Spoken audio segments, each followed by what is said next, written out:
538வது வாராந்திர வான்மொழி பிரார்த்தனை கூட்டத்தில் கலந்து கொள்ள வந்திருக்கும் சிறப்பு விருந்தினர்கள் வருக வருக என்று வரவேற்பதில் பெரும் மகிழ்ச்சி அடைகிறேன்.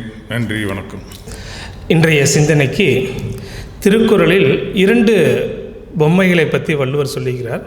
ஒன்று புனைப்பாவை, இன்னொன்று மரப்பாவை. மண்ணினால் செஞ்ச பொம்மை, இன்னொன்று மரத்தினால் செஞ்ச பொம்மையை சுட்டிக்காட்டி வாழ்க்கையினுடைய உயர்ந்த தத்துவத்தை வள்ளுவர் போதிக்கிறார். இந்த மரத்தினால் செஞ்ச பொம்மையை பற்றி சொல்லுகின்ற பொழுது, நாணம் உடைமை என்ற அதிகாரத்திலிருந்து நான் அகத்தில்லா இயக்கம் மரப்பாவை நானால் உயிர் மருற்றி அற்று. அதாவது நம்ம செய்யக்கூடிய எண்ணமோ சொல்லோ செயலோ மற்றவங்களுக்கு நன்மை தரக்கூடிய ஒரு செயலாக இல்லாமல் இருந்தால் அது பழிச்செயலாக மாறிவிடும் என்று எச்சரிக்கிறார். அப்படிப்பட்ட வாழ்க்கை மரபொம்மையால் செய்யப்பட்டு கயிறு ஆட்டி விளாடுற மாதிரி வாழ்க்கை அமைஞ்சு போயிடும். அப்படி இருக்கக்கூடாது நம்முடைய மனித வாழ்க்கை என்று எச்சரிக்கிறார். கடந்த 2ஆம் தேதி பிப்ரவரி மாதம் 2ஆம் தேதி பல்லடம் பகுதியில் பணியாற்றும் வாய்ப்பை பெற்றேன். இங்கு வந்த மறுநாளே இந்த வனம், இந்த பகுதியை நான் ரோட்டில் சென்றபோது பார்த்தேன். எனது டிரைவரிடம் கேட்கும்போது இந்த வனத்தை பற்றி என்னிடம் கூறினார். மறுநாளே காலையில் இங்கு வர வேண்டும் என்ற ஒரு ஆர்வம் எனக்கு மிகுதியாக இருந்தது. உடனே உள்ளே வந்து இதெல்லாம் பார்க்கும்போது மனதிற்குள் அவ்வளவு ஒரு ஆனந்தம், மகிழ்ச்சி. தொண்டுகளை செய்வதற்கு முன் வருவது மிகவும் கடினம். இப்போது அவங்க வேலையை பார்த்துட்டு போயிருக்காங்களே தவிர, இதுபோன்று ஒரு வனம் என்ற அமைப்பை நிறுவி மரக்கன்றுகளை நட்டு வனத்தை சோலையாக மாற்றி மழை பெறச் செய்து உலகை உயர்த்துவதற்காக இந்த அமைப்பு செயல்பட்டு கொண்டிருக்கின்றது. அதாவது திருமூலர் சொல்வார், யாவர்க்குமாம் இறைவர்க்கு ஒரு பச்சிலை, யாவர்க்குமாம் பசுவுக்கு ஒரு வாயுரை, யாவர்க்குமாம் உண்ணும்போது ஒரு கைப்பிடி, யாவர்க்குமாம் பிறருக்கு ஒரு இன்னுரை தானே அப்படிம்பாங்க. அதற்கு நாங்கள் எல்லா குணங்களும் படைத்த இந்த நிர்வாகிகள், இந்த நிர்வாகத்திற்கு உங்களோடு இணைந்து செயலாற்றுவதில் எனக்கு அந்தளவுக்கு எல்லா பொறுப்பும், அமைதி, சமூக முன்னேற்றம், மாணவர்களின் முன்னேற்றம், இளைஞர்களின் முன்னேற்றம், எல்லா வகையிலும் நீங்கள் சமூகத்தை உயர்த்த செயல்பட்டு கொண்டிருக்கின்றீர்கள். உங்கள் அனைவரையும் எனது மனமாற வாழ்த்தி அனைவருக்கும் நன்றி பாராட்டி விடைபெறுகின்றேன். நன்றி, வணக்கம். இயற்கையை டெவலப் பண்ணணும்னு எனக்கு தெரியல, அதுக்கு பதிலாக நான் சோலார் ஃபீல்டை செலக்ட் பண்ணேன். இன்றைக்கி தெரியும், ஒரு 23 யூனிட் வந்து நான் சோலார் மூலியமாக சேவ் பண்ணேன் அப்படின்னா ஒரு மரம் நடுறதுக்கு சமம். ஆல்மோஸ்ட் இந்த ஃபீல்டில் 7 வருஷம் இருந்திருக்கேன். கிட்டத்தட்ட லட்சக்கணக்கான மரத்தை நான் சேவ் பண்ணியிருக்கேன், நம்புகிறேன். ப்ளஸ் காலேஜுக்கு நான் ஒரு மாதம் ஒரு 2 காலேஜ், ஸ்கூல், பாலிடெக்னிக் காலேஜ் எல்லாத்துக்கும் வந்து பார்த்தீங்கன்னா கெஸ்ட் லெக்சரிங் பண்ணிகிட்ருக்கேன். ஸ்கூல், காலேஜுக்கு சோலாரை பற்றி இன்னிலேருந்து இப்போ இருந்து நான் வனத்தை பற்றி நான் டெவலப் பண்ணணும்னு நான் ஆசைப்பட்றேன். எனக்கு ஒவ்வொரு தடவையும் இந்த பல்லடத்து ரோட்டில் போகிறப்பெல்லாம் எனக்கு இந்த வனத்தை பார்த்துட்டு ஒரு ஏக்கமாக இருக்கும். நம்மளாலேயும் இயற்கை விவசாயம், இந்த மாதிரி விவசாயம் சம்மந்தப்பட்டதில் பார்ட்டிசிபேட் பண்ண முடியலையே அப்படி. ஏன்னா வறட்சியான மாவட்டத்தில் பிறந்தனால இயற்கையாகவே ஒரு ஏக்கம் இருந்தது. விவசாயம் பண்ணணும், இந்த இயற்கையை பார்க்கணும் அப்படின்னு சொல்லி ஒரு ஏக்கம் இருந்தது. இன்றைக்கி பழனிசாமி ஐயா என்னை விசிட் பண்ணப்போ கூப்பிட்டப்போ ரொம்ப சந்தோஷமாக இருந்தது. ஏன்னா நம்மளோட இயக்கங்களை வந்து பார்க்குறதுக்காக நமக்கு ஒரு குறிப்பிட இருக்குது அப்படின்னு சொல்லிட்டு ரொம்ப சந்தோஷம். ரொம்ப நன்றிங்கய்யா. My own passion led me to create an organic farm for my own family, which would be powered by pure solar. So from 2012, I created a farm which was powered by solar 4 times, and that passion eventually converted to my own business today to design solar pump controller and solar inverters which are purely indigenous, and we formed a company which are taking this particular product to the industry and helping farmers to make maximum use of solar, whether it is pumping needs or whether it is needs for running farm equipments. So with this journey we are aligning with the goals of making energy independence for farmers as a thing. And solar is the only and best source of energy which is sustainable and will be with us for years to come. So this is a small journey. We are trying to contribute our part. இவர் வெள்ளை ராகி மற்றும் சிகப்பு ராகி இரண்டுமே cultivate பண்ணுறாருங்க. அது இல்லாமல் மஞ்சள் வந்து இயற்கை முறையில் விவசாயம் பண்ணி அது இயற்கை வகையிலே காய வச்சு பொடி பண்ணி இவர் மகளும் ஒரு நிறுவனத்தை ஆரம்பித்து அது மூலயமா விற்கிறாங்க.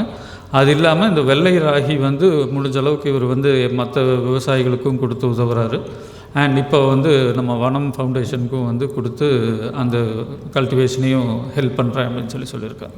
இப்போ வனம் இந்தியா ஃபவுண்டேஷனும் கார்பனஸ் இணைந்து பல்வேறு முன்முயற்சியில் ஈடுபட்டுருக்கு. அதில் வந்து மிக முக்கியமான விஷயம் இந்த பயோசார் அப்படிங்கிற ஒரு உயிரி கனிமம் அப்படிங்கிற அந்த நுட்பத்தை வனம் இந்தியா ஃபவுண்டேஷன்லேருந்து நிர்வாகிகள் அங்கே ஹைதராபாத் வந்து அதுக்கு தெரிஞ்சுக்கிட்டு இன்றைக்கி இங்கே ஒரு 1000 டன் அந்த ப்ரொடியூஸ் பண்ணி இங்கே இருக்கிற விவசாயிகளுக்கு கொடுக்குற அளவுக்கு அது மேம்பாடு அடைஞ்சிருக்கு. வனம் இந்தியா ஃபவுண்டேஷன் மிக அற்புதமான ஒரு ஸ்தாபனமாகி வளர்ந்துவிட்டு ஆழம் வெளிச்சம் போல் இன்று மிக பிரகாசமாக வளர்ந்திருக்கிறது. ஒவ்வொரு வருஷமும் ஒவ்வொரு பிரம்மாண்ட வளர்ச்சி. இது சின்ன சமாச்சாரம் இல்லை. அவங்கவுங்க யாருமே தன்னை அடையாளம் காமிக்காமையே இதை வந்து வளர்த்திருக்காங்கன்னா ரொம்ப பெருமையாக இருக்குது. அதே மாதிரி நீங்களும் எல்லோரும் ஆழியாருக்கு வரணும், அதுலேயும் கலந்துக்கிட்டு நம்ம குடும்பத்தோடு இருந்து அந்த பயிற்சி தான் இங்கேயும் கொண்டு வந்து நிறைய கொடுக்குறீங்க. அது ரொம்ப சந்தோஷமாக இருக்குது. நிறைய காணொளி மூலிமா பார்த்ததில் ரொம்ப சந்தோஷம். அண்ணா கூட என்னை இதில் வந்து இணையணும்னு சொன்னாங்க. நானும் இதில் இணைஞ்சிக்கிறேன்னு சொல்லி இந்த நேரத்தில் உங்கள்கிட்ட சொல்லிக்கிறேன். இந்த வனமண்டியிலேருந்து வெளியே போகும்போது ஒரு நல்ல விஷயமா அது வந்து தவிர்க்க முடியாமல் யூஸ் பண்ணிட்டுருப்பீங்க. அந்த 1 யூஸ் பிளாஸ்டிக் தயவுசெய்து அவாய்ட் பண்ணிடுங்க. வாட்டர் பாட்டில் ஏன்னா நாங்கள் சத்தியமங்கலம் ஆனைமலை பண்ணாரில் 10 வருடமாக சனி ஞாயிறு போய் க்ளீன் பண்ணிட்டு வருவோம்.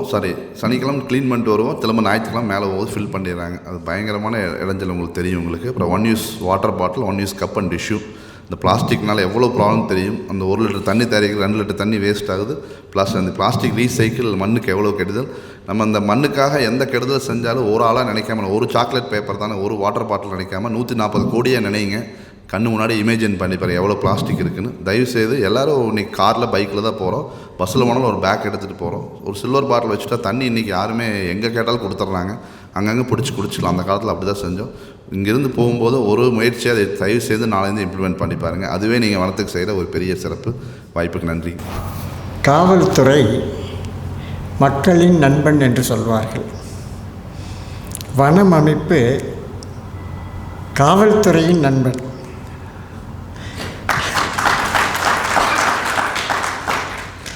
எந்த காவல்துறை அதிகாரி வந்தாலும் சரி, அது எஸ்பி ஆர் ஐஜி யாராக இருந்தாலும் இங்கு வந்து அவர்கள் மரம் நடுவது வழக்கமாக கொண்டிருக்கிறார்கள்.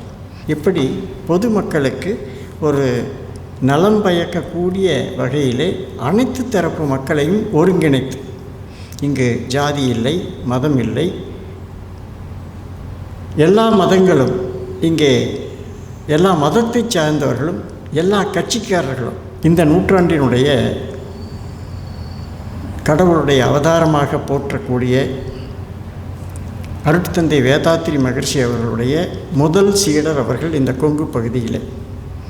அவர்கள்தான் இந்த கொங்கு பகுதிக்கு வேதாத்திரி மகர்ஷி அவர்களை அழைத்து வந்து அங்கு ஆசிரமம் ஏற்படுத்தி இன்று வரை 1982 என்று வைத்துக்கொண்டால் இன்று 44 ஆண்டுகள் தொடர்ந்து, அதுதான் அங்கே இருக்கிற முக்கியமான பாயிண்ட், 46 ஆண்டுகளாக தொடர்ந்து அந்த பணியை செய்து வருகிறார்கள். ஆழியாரில் இருக்கும் ஒவ்வொரு செங்கலும் அண்ணாவினுடைய பெயரில் அது பொறிக்கப்பட்டிருக்கும். அந்த அளவுக்கு எங்களுக்கெல்லாம் அருட்தந்தை அவர்களை அறிமுகப்படுத்தி ஒரு மிகப்பெரிய மாற்றத்தை, சமூக மாற்றத்தை ஏற்படுத்திய பெருமை அண்ணா அவர்களுக்கு உண்டு. அதே போல் சென்ற வாரத்திலே கருவலூர் என்கின்ற ஒரு புகழ்பெற்ற மாரியம்மன் கோவில், அவினாசி கருவலூர், அங்கே நமது குழுவினரெல்லாம் நாங்கள் எல்லாம் சென்று பார்த்தோம். அங்கே ஒரு 50 ஏக்கர் கோவில் நிலம் தரிசாக இருக்கிறது. அந்த ஊர் மக்களும் ஆர்வமாக இருக்கிறார்கள். அவர்களோடு இணைந்து ஒரு மாங்கல்யத்துக்கு ஒரு மரம், இப்படி நம்ம தன்னார்வலரெல்லாம் வீடு வீடாக சென்று ஒவ்வொருவரையும் இணைத்து அது ஒரு மக்கள் இயக்கமாக அந்த கருவலூரையே சோலையாக மாற்ற வேண்டும். அது இந்த ஆண்டு திட்டமாக இங்கே வனம் அமைப்பு எடுத்திருக்கிறது.